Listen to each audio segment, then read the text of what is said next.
South China सी में, जिसमें वो आर्टिफिशियल लेक्स बनाती है, आर्टिफिशियल आइलैंड्स बनाती है। अच्छा, उसके अलावा अपनी जो फौजी तनसबात है उसमें इजाफा करती है, बहुत सारे इंफ्रास्ट्रक्चर डेवलप करती है। हेलो एवरीवन, टेल ट्विस्ट पर वापस खुशामदीद। दोस्तों, जहां हम मुख्तलिफ कहानियों को गहराई से देखते हैं, आज हम एक ऐसे मौजू की तलाश कर रहे हैं जो आलमी जोग्राफी सियासत यानी कि ग्लोबल जियोपॉलिटिक्स और इंटरनेशनल साजिशों के मरकज़ में है। दोस्तों, साउथ चाइना सी कुदरती वसाइल से मालामाल एक खत्ता है। उसकी जो समंदरी रास्ता है वो इलाकाई तनाज़ात की वजह से एक हॉट स्पॉट बना रहता है।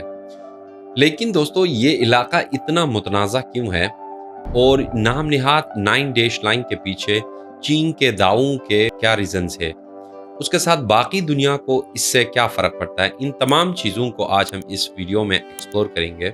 दोस्तों, इसमें बड़ी इंटरेस्टिंग बात यह है कि हम इसमें कुछ फ्लैश पॉइंट्स भी आपको बताएंगे और साथ साथ इंटरेस्टिंग फैक्ट्स भी बताएंगे।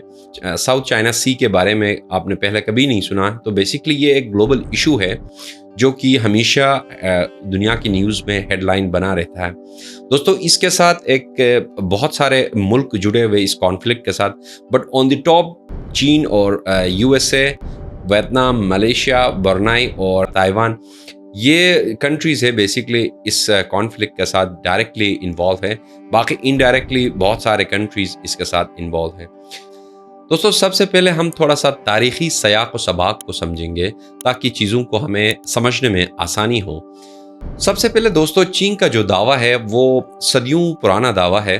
कहा जाता है दोस्तों कि हन डायनेस्टी के दौरान तकरीबन 206 कब्ल मसीह जब चाइनीज़ एक्सप्लोरर इस समुद्री रास्ते को यूज़ करने लगे, उसके बाद दोस्तों कहा जाता है कि वहाँ से बेसिकली साउथ चाइना सी के ऊपर जो दावा है चीन का, वहीं से आगाज़ होता है। दोस्तों, सोंग डायनेस्टी के दौरान चीन मुख्तलिफ जजीरों के ऊपर, मुख्तलिफ जो आइलैंड्स होते हैं उनके ऊपर कंट्रोल करती है, जिनमें जो सरफहरिस्त स्पार्टले और पेरेसल नाम के ये जो 2 आइलैंड्स है, इनको कम्प्लीटली इनके कंट्रोल में होता है। उसके बाद दोस्तों, मिंग डायनेस्टी के दौरान एक जनरल होता है जिनका नाम एडमायरल जिंग, उनके दौरान दोस्तों आइलैंड्स है उन पर कंट्रोल किया जाता है और वहीं से बेसिकली समंदरी रास्तों पर और पर्टिकुलरली साउथ चाइना सी के ऊपर इनका मजबूत और इनका चाइना का ग्रिप रहता है। दोस्तों, लेकिन तारीख कभी भी सीधी नहीं होती है।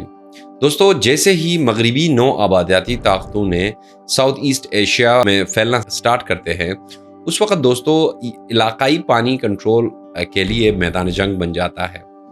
दोस्तों, उसके बाद जो 20th सेंचुरी के स्टार्ट में यानी कि 20वीं सदी के अव्वल में जापान की जारहाना जो तोसी होती है वो पेचीदगी में एक और नए लेयर को ऐड करती है। और फिर दोस्तों, दूसरी जंग अजीम के बाद चीन के जो नेशनलिस्ट जो गवर्नमेंट होती है, जिसको कौमपरस्त हुकूमत कहा जाता है, वो बेसिकली एक नया मैप इशू करती है जिसमें 11 डैश के साथ पूरे साउथ चाइना सी पे क्लेम करती है।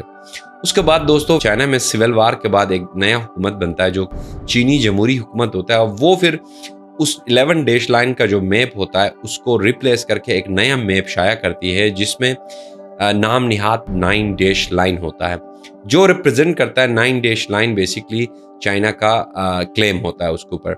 दोस्तों, यहाँ से साउथ चाइना के सी के ऊपर जो तनाज़ा होता है, इसको यहाँ से बेसिकली ट्रिगर होता है, यहाँ से ये पूरा का पूरा तनाज़ा एक नए रुख की तरफ मुड़ता है। हाँ, सवाल ये होता है कि ये 9 डैश लाइन क्या है और ये इतना मुतनाज़ा क्यों है।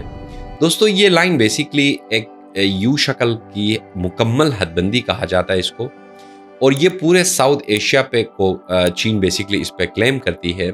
इसके साथ साथ दोस्तों बेसिकली वियतनाम, फिलिपाइन, मलेशिया और ब्रुनेई समेत मुत्तहिद जुनूब मशरक़ी ममालिक के तमाम साहिली जो इलाके हैं उसमें एक्सक्लूसिव इकोनॉमिक जोन्स है दोस्तों, बेसिकली उनको बेसिकली ये पूरा का पूरा जो 9 डैश लाइन है ये ओवरलैप करती है।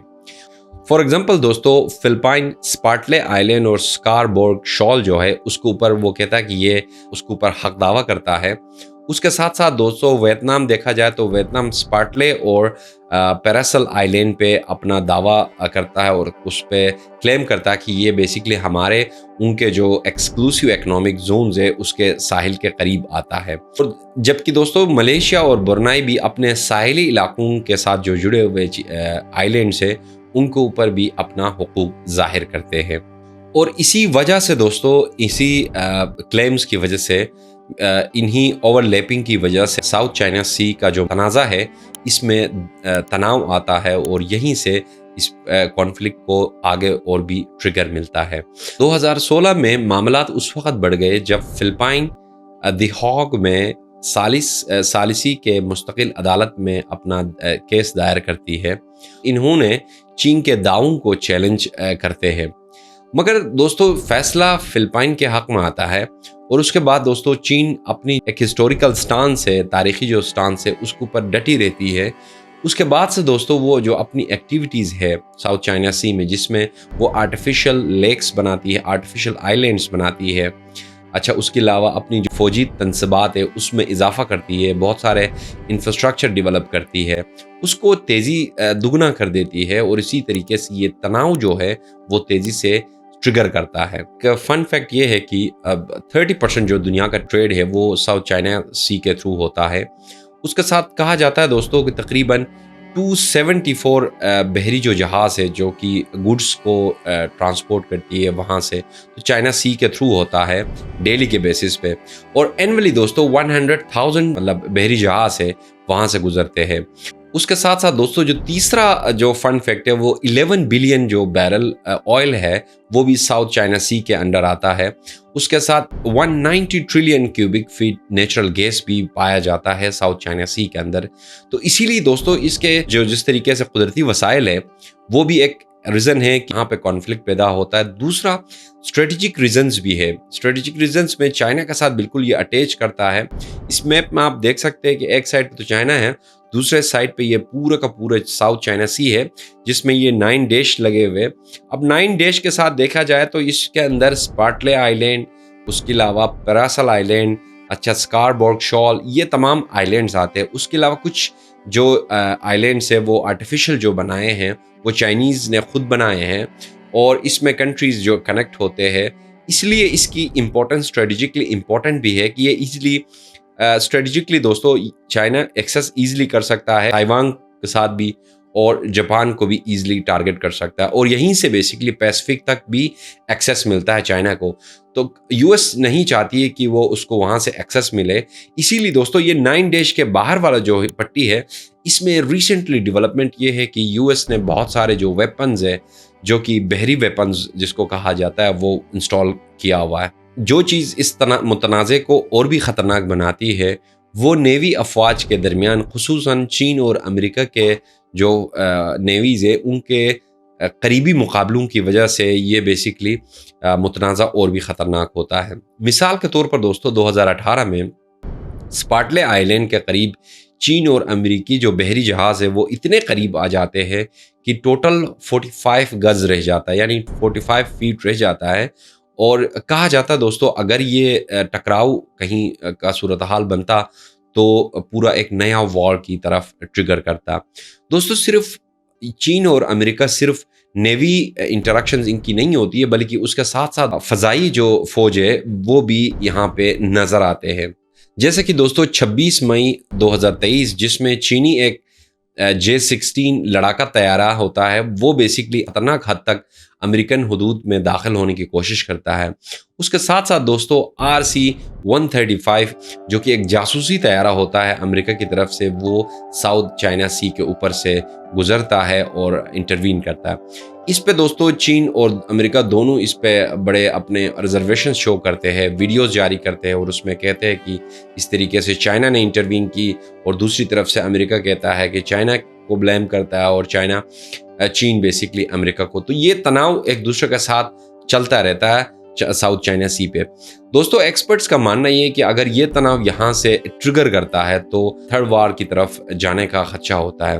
उसके साथ साथ दोस्तों दुनिया में रैपिडली, जब से टेक्नोलॉजी रैपिडली डेवलप हो रही है और इसी तरीके से मॉडर्न वारफेयर के जो इक्विपमेंट्स है वो भी इसी तरीके से डेवलप हो रहे हैं। दूसरी तरफ दोस्तों जो चीन का नेवी है वो बेसिकली दुनिया का सबसे स्ट्रॉन्गेस्ट नेवी कहा जाता है। ये तसादुम सिर्फ चीन और अमेरिका के हद तक महदूद नहीं, बल्कि ये जो तनाज़ा है बहुत सारे मुल्कों को इसकी लपेट में लेता है। कुछ दिनों पहले ही फिलिपाइन और चीन के माबेन जो बहरी जहाज है उनके दरमियान टकराव हुआ और इस टकराव के नतीजे में चीन का मानना यह था कि साउथ चाइना सी की सॉवरेनिटी जो है उसको Philippine with the help of American navy exploit कर रही है, क्लेम करती है। और दूसरी तरफ दोस्तों जो फिलिपाइन है वो बेसिकली अपनी जो एक्सक्लूसिव इकोनॉमिक जोन्स है उसके ऊपर वो क्लेम करती है और कहती है कि बेसिकली चीन हमेशा से इस रीजन में एक्सप्लॉइट कर रहा है, अपनी मनमानी कर रहा है। कहा जाता है दोस्तों 2019 में फिलिपाइन की जो एक बहरी जहाज़ है उसको फायर कंट्रोल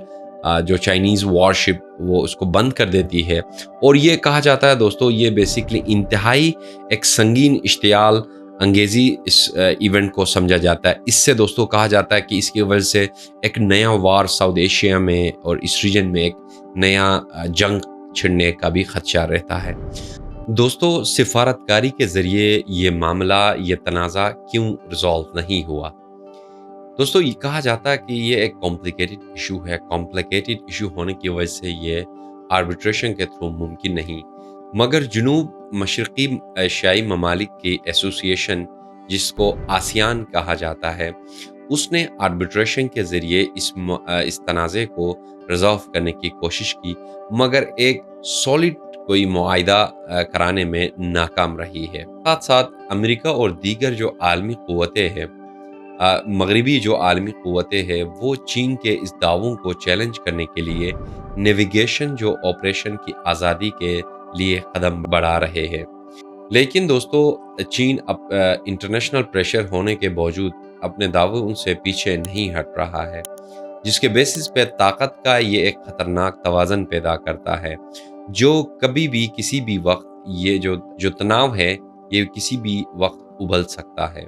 दोस्तों इसकी वजह से हर कंट्री इस पे कब्ज़ा करने के लिए और इस स्ट्रेटजिक लोकेशन को जो एक समंदरी रास्ता भी है इस पे कब्ज़ा करने की कोशिश में लगी हुई है। साउथ चाइना सी ये एक इलाकाई तनाज़े के अलावा एक फ्लैश पॉइंट है जो इंटरनेशनल रिलेशंस की मुस्तकबिल को एक नई शक्ल दे सकता है।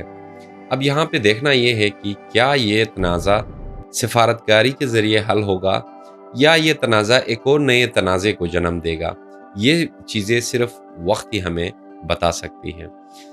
दोस्तों यहाँ पे हम अपनी इस वीडियो के इख्तिताम करते हैं। अगर ये वीडियो आपको इन्फॉर्मेटिव और अच्छी लगे तो ज़रूर लाइक एंड सब्सक्राइब कीजिएगा, ज़रूर बेल आइकन पर क्लिक कीजिएगा ताकि आपको आने वाली हर वीडियो की अपडेट मिल सके। So thank you for watching this video. Take care.